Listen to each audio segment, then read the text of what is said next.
আমাদের মোরাল অনেক হাই, আমরা প্রস্তুত আছি। যদি ওই রকম কোনো কিছু করে তাহলে আমরা দাঁত ভাঙা জবাব দেব।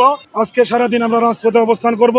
আসলে আজকের এই লকডাউনকে কেন্দ্র করে এখন পর্যন্ত কোনো থ্রেট আমাদের থানা এলাকায় নেই এবং রাস্তাঘাটে কোনো প্রকার অপ্রীতিকর ঘটনা ঘটে নাই, ঘটার কোনো সম্ভাবনাও দেখছি না। এবং এই লকডাউনকে কেন্দ্র করে আমাদের থানা এলাকায়, প্রত্যেকটা থানা এলাকাতে গুরুত্বপূর্ণ স্থাপনা এবং রাস্তাঘাট হাইওয়েতে আমরা আইনশৃঙ্খলা নিরাপত্তা জোরদার করেছি। এখন পর্যন্ত কোনো অপ্রীতিকর ঘটনা ঘটে নাই, ইনশাল্লাহ ঘটবে না। আমাদের মোরাল অনেক হাই, আমরা প্রস্তুত আছি।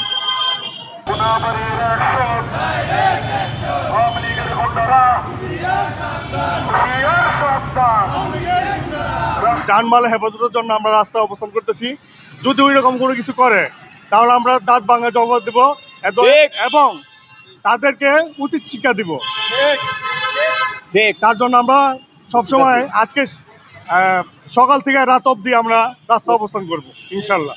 পলাতক শেখ হাসিনা গত কিছুদিন যাবতই সারা বাংলাদেশকে একটি বিশৃঙ্খলা সৃষ্টি করার জন্য তারা বাংলাদেশের পায়তারা করতেছেন। আজকেও এই বাংলাদেশে তিনি লকডাউন দিয়েছেন। আমরা জানি আজকে যে সে অপকর্ম করেছিল সে অপকর্মের আজকে রায় ঘোষণা হবে।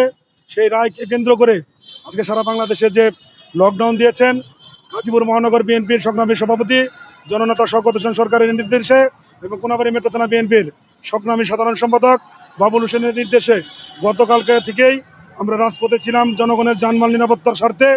আমরা রাজপথে ছিলাম, আছি এবং আজকে সারাদিন আমরা রাজপথে অবস্থান করব যেন আওয়ামী ফ্যাসিস্টের কোনো দোসররা বাংলাদেশের জনগণের কোনো ধরনের জানমালের ক্ষতি না করতে পারে। সেই জন্যই কোনাবাড়ী মেট্রো থানা বিএনপি সবসময় সুনজর দিয়ে রেখে আছে। ঢাকা টাঙ্গাইল মহাসড়কে অবস্থান করতেছি। আপনারা যারা মিডিয়ায় ছিলেন, মিডিয়ায় আছেন, সংবাদকর্মী, তারা সকলে অবগত আছেন বাংলাদেশের বিগত দিনের যে স্বৈরাচারী ফ্যাসিস্ট হাসিনা সরকার পলায়ন করে সে ক্ষান্ত হয় নাই। সে বিগত 17 বছর যাবৎ বাংলাদেশের মানুষ আপামর জনসাধারণকে নিপীড়ন নির্যাতন নিষ্পেষিত করে ক্ষান্ত হয় নাই। সে বর্তমানে ভারতে বসে বসে বাংলাদেশে একটা অরাজকতা সৃষ্টি করার লক্ষ্যে ষড়যন্ত্রের জাল বিস্তার করতেছে। তারই দাঁড়িবাহকতায় আমাদের আজকে 13ই নভেম্বর এই যে শেখ হাসিনা সরকারের যে অপকর্ম, এই অপকর্মের বিরুদ্ধে বাংলাদেশের যে আন্তর্জাতিক অপরাধ ট্রাইব্যুনাল আছে, এখানে তার একটা মামলার আজকে রায় হওয়ার কথা 13ই নভেম্বর। আর সেই মামলার যে রায় সেটা চলমান প্রক্রিয়া। এই প্রক্রিয়াকে বাধাগ্রস্ত করার জন্য শেখ হাসিনা ভারতে বসে ষড়যন্ত্র করতেছে বাংলাদেশে অরাজকতা সৃষ্টি করার জন্য। তার লেলিয়ে দেওয়া গুন্ডা বাহিনী এবং তার যে দূষর বাংলাদেশে তার যে প্রেতাত্মারা অবস্থান করতেছে, তাদের দ্বারা বাংলাদেশে একটা অরাজক পরিস্থিতি সৃষ্টি করার লক্ষ্যে তারা একটা লকডাউন নামে একটা কর্মসূচি ঘোষণা করেছে।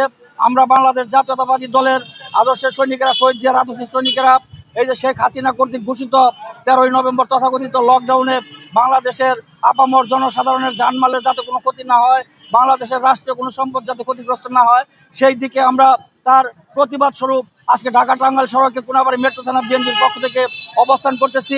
এবং যদি তারা কোনো জায়গায় কোনো বিশৃঙ্খলার সৃষ্টি করে, মানুষকে চলাচলে বিঘ্ন সৃষ্টি করে, বাংলাদেশ জাতীয়তাবাদী দলের সৈনিকেরা, শহীদ জিয়ার আদর্শের সৈনিকেরা আমরা তার দাঁত ভাঙা জবাব দেব। আমরা শান্তিপ্রিয় দল করি, আমরা শান্তি কামনা করি, আমরা শান্তিপ্রিয়। বিএনপি শান্তিপূর্ণ রাজনীতিতে বিশ্বাস করে। যদি কেউ শান্তি বিঘ্ন করার চেষ্টা করে আমরা তার দাঁত ভাঙার জবাব দেব। শহীদ জিয়ার আদর্শের সৈনিকেরা সবসময় এই ফ্যাসিস্ট সরকারের বিরুদ্ধে, সন্ত্রাসের বিরুদ্ধে, স্বৈরাচারের বিরুদ্ধে প্রস্তুত ইনশাআল্লাহ।